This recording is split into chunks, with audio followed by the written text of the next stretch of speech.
السلام علیکم ورحمت الله وبرکاتو.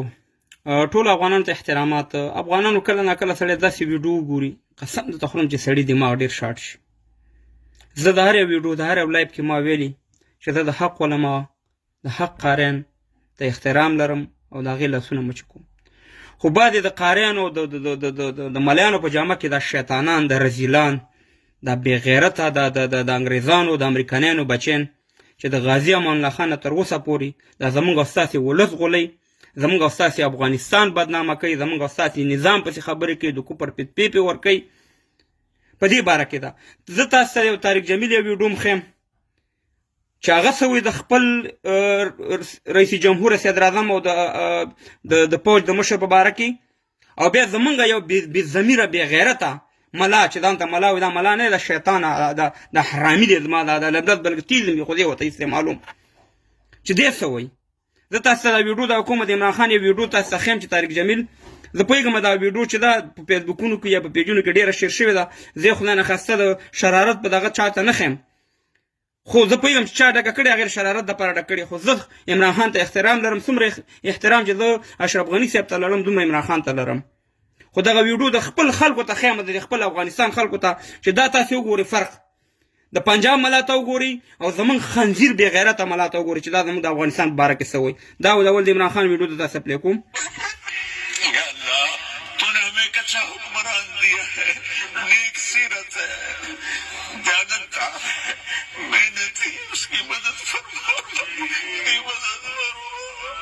आगे से पीछे से दाएं से बाएं से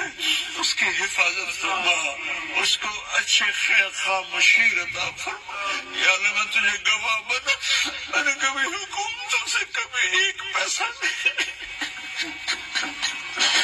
اسلام ور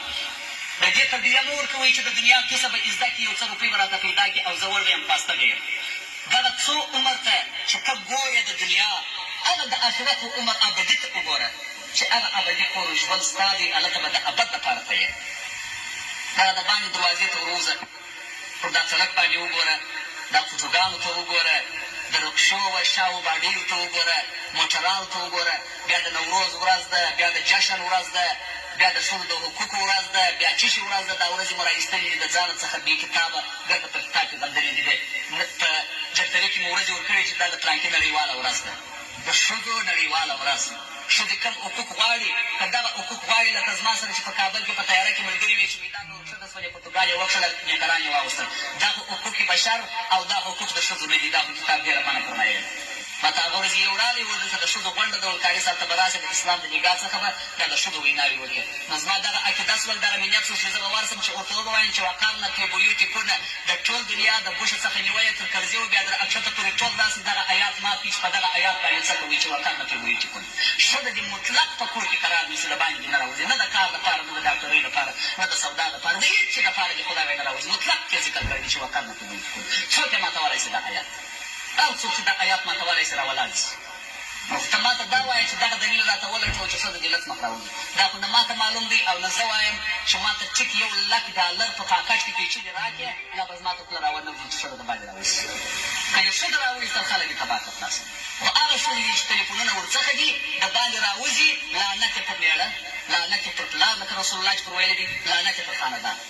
چې خلک یې اوري په تلیفون باندې سړي ته زنګ ویي، ورته راځي، هغه یې بیا زنا وسره زنا چې په یو ملک وي، دا ملک به څنګه آباد وي. ښه افغانانو، تاسو خو واورئ د دې رزیل د دې بې شرفه خبرې. دا د افغانستان ملا دی او مخکې طارق جمیل صاحب دی وایي چې بالکل په خپلو بچیانو باندې هلکان ښیي تعلیمونه، یعنې دغه قصد پې مه زده کوو، بس صرف د دین کار. موږ منو چې د دین کار شته، خو دنیایي کار نشته. د خپل زوی نه مه ډاکټر جوړوه، مه انجینر جوړوه، مه تې معلم جوړوه، بس صرف او صرف د ملا صاحب په طبع باندې چې دی وایي چې جهاد کوه، بس وجنه یو بل سره به دا کار پې کوه. او بیا د ښځو په باره کې تا خدای چې تاسې په کابل کې داسې ښځې لیدلي دي چې هغه بېادبي دي ډېره مافې چې دا راغلي دي او بیا هلته بېادبي دي مافې د هغې سله بیا نیکرونه اچولي. ای نالت دې ستا په خوله شي قاري او که ملای، خدای دې تباه او برباد کړي، بې شرمه بې حیا. ستا ایمان په $100 خرڅېږي. ای ملا ای قاری زه تا ته ویم که چا درته $100 په پاکټ کې واچول د هغې په مطابق به مسله کې چې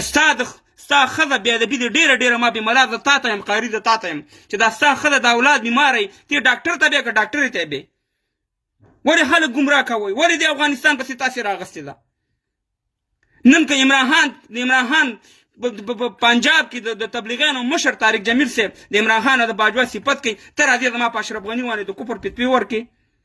ته راځې زما په ملي اردو باندې د کفر فتوې ورکړې ای نالتي ای بې غیرت ای بې شرمو چې تاسې دا ولس د دین په نوم ډېر وغولو تاسې لر او بر افغانان پښتانه تباه او برباد کړه ته کوم اسلام کې راغلی چې ښځه چې ده هغه ډاکټره نشي جوړېدی یا معلمه نشي جوړېدی په کوم اسلام کې دا راغلی چې ته خپل زوی نه انجینر یا ډاکټر نشي جوړولی خالي دین کار به ورته ښیې کوم دي کې راغلي خو دا ټول تاسې د خپل ځان دپاره دا مسلې کوئ چې زمونږ افغانان ګمراه کوي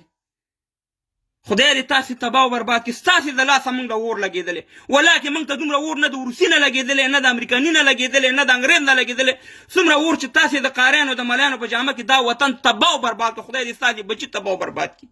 بله ورځ چې د ښځه بیماره شي بیا هم دې ډاکټرې پسې ګرځې او زما لور او زما خور منې کوې چې ډاکټره دې جوړه نه شي یا معلمه دې جوړه نه شي ای نالتي خدای دې تباه او برباد کړي دا یا د قندهار دی یا د هلمند د دغې ولایتونو دی